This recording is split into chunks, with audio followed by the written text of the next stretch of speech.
Peu avant 11 h lundi matin, des explosions retentissent à Kiev. Annonciatrice d'une rare attaque en pleine journée.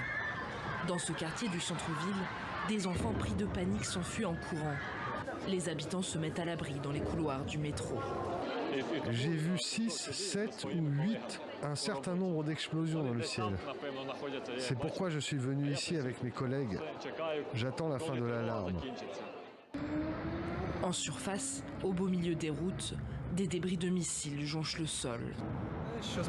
Au début, l'armée essayait d'abattre les missiles comme d'habitude, et l'un d'eux est tombé sur la route. L'arrière, comme vous le voyez, a endommagé une voiture. J'ai entendu dire qu'une voiture avait été incendiée. Selon l'armée ukrainienne, tous les missiles tirés ont été abattus. Ce bombardement matinal fait suite à une nouvelle nuit de frappes sur Kiev qui n'ont pas causé de dégâts majeurs. Depuis le début du mois, la Russie intensifie ses attaques dans la capitale, avec pas moins de 16 raids menés en mai. Dimanche matin déjà, les autorités recensaient plus de 40 tirs d'engins explosifs dans la nuit, en faisant ainsi l'attaque de drones la plus importante à Kiev depuis le début de la guerre.